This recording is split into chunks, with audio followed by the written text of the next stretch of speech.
Gonna try something different this time when I review Life of Pi in 3D.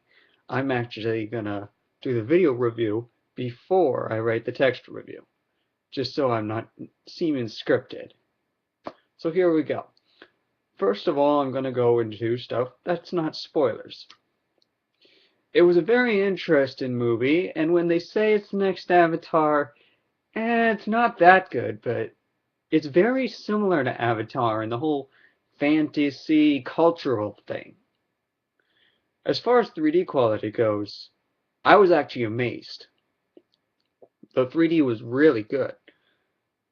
Um, the whole beginning of the movie, the first like half hour, is not confusing, but it doesn't do the movie justice. But you know things are gonna get better when you come to the middle of the movie, and indeed they do. You've got a kid in a boat with a Bengal tiger. I mean, how does this work? Well, you would actually be surprised at how much it works. The trailers can be a little misleading. I mean, he doesn't exactly get along with the tiger. Let's just say that. Doesn't hate him either.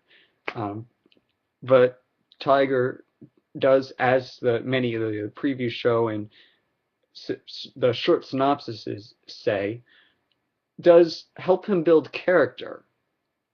You learn more about that particular tiger earlier in the movie in the first 30 minutes, which, as I said, is really just the development. I mean, the first 30 minutes is detached from the rest of the movie, and that's why where this movie kind of got hurt. The beginning really is, it's like, man, am I going to want to stick around and watch this? But the answer is yes. The ending of the movie was also rather interesting. I mean, it wrapped up nicely.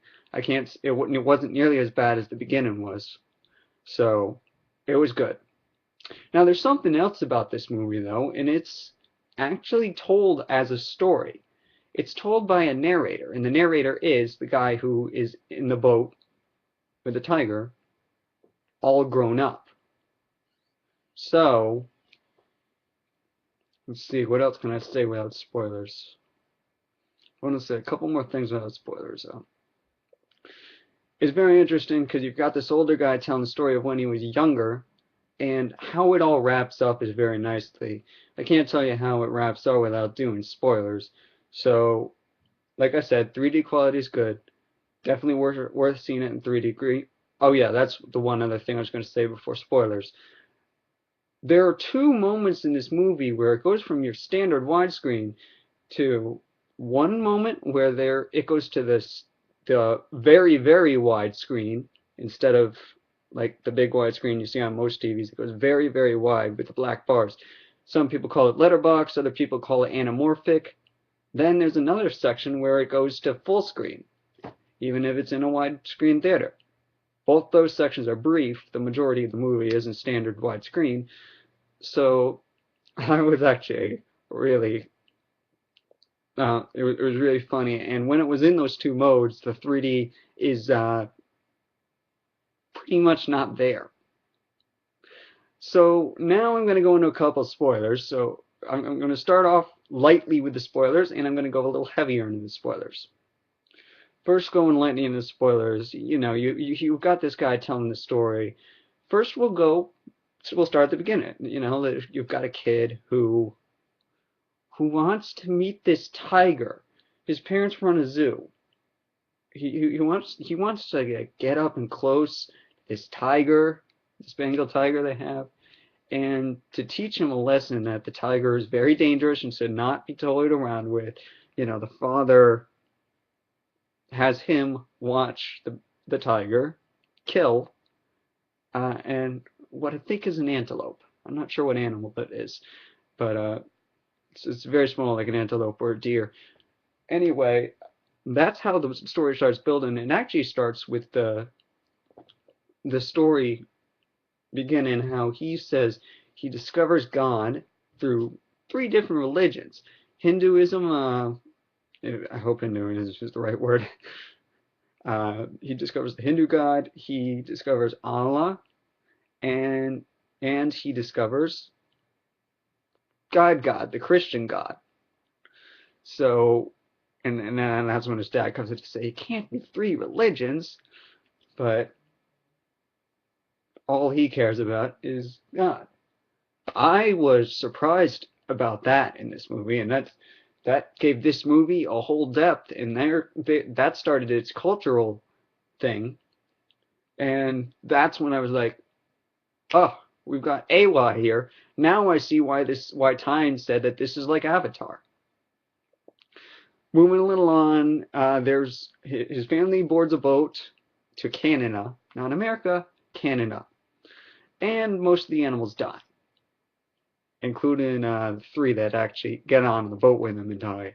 That didn't work, but I knew it was going to happen because only the tiger is shown in the previews. But anyway, the boat sinks, everyone dies except if you listen closely at the end, they say one other person survived.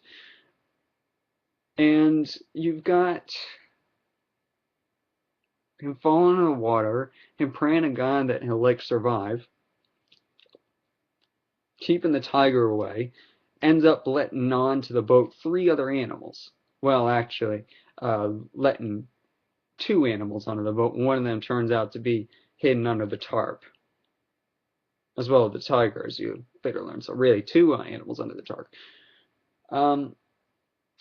Now you've got this hyena that goes and kills the zebra, and then, and I did not see this coming, goes and kills the monkey too, the orangutan, and he gets the balls to go and kill the hyena. Now he's alone on the boat. Not really. The tiger's under there. And then he really develops with the tiger. It takes a while though. For a majority of the movie, he does not like the tiger. He's scared of the tiger. He has battles with the tiger. He finally trains the tiger, and it's not really until the end of the movie, the last 30 minutes, that they get along, so to speak. It ends with the tiger running off into nothingness, and I was like, okay, how does this come into play? And at the very end of the movie, it shows the tiger running off into nothingness again. So I thought there was going to be something after that, but there's not.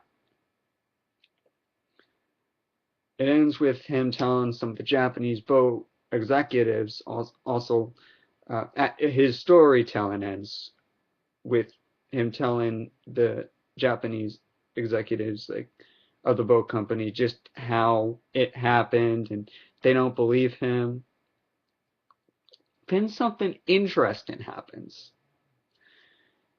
He tells the person he's been telling the story to that he told them another version with the parents and a cook who was a real jackass. Sorry I'm swearing, but it's true. On the boat, his mother and who was the other person? A sailor representing the three animals except the tiger. Then after he tells them the one about the tiger, because they don't believe him, of course.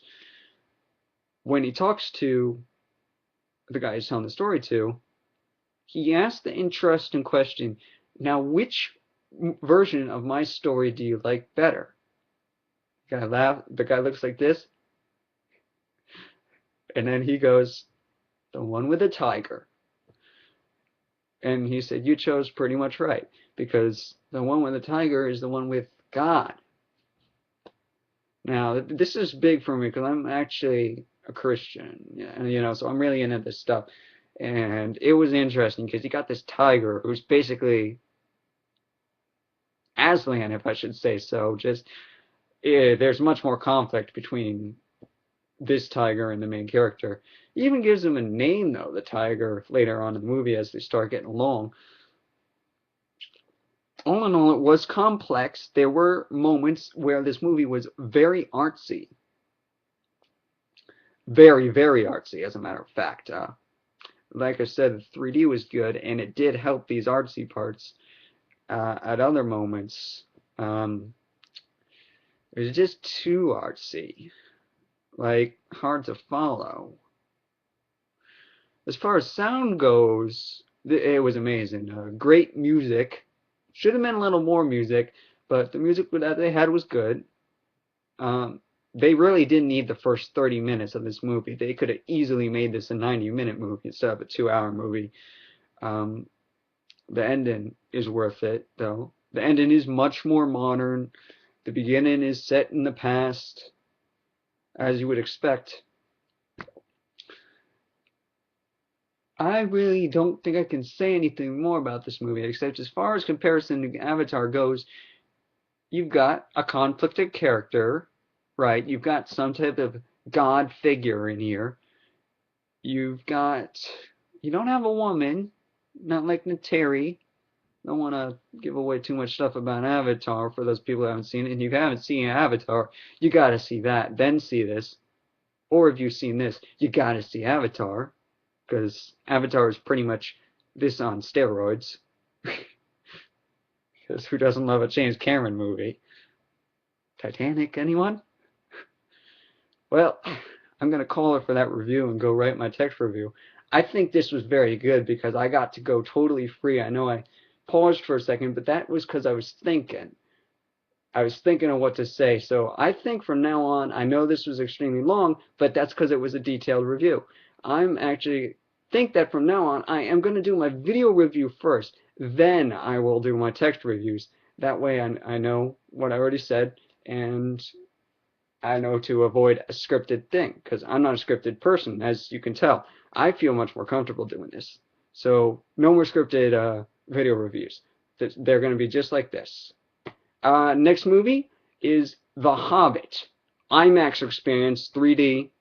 I've already confirmed that my IMAX in Providence, Rhode Island will be getting that, so I won't be going through the whole debacle of going up to the Framingham, Mass location, or the other one they have.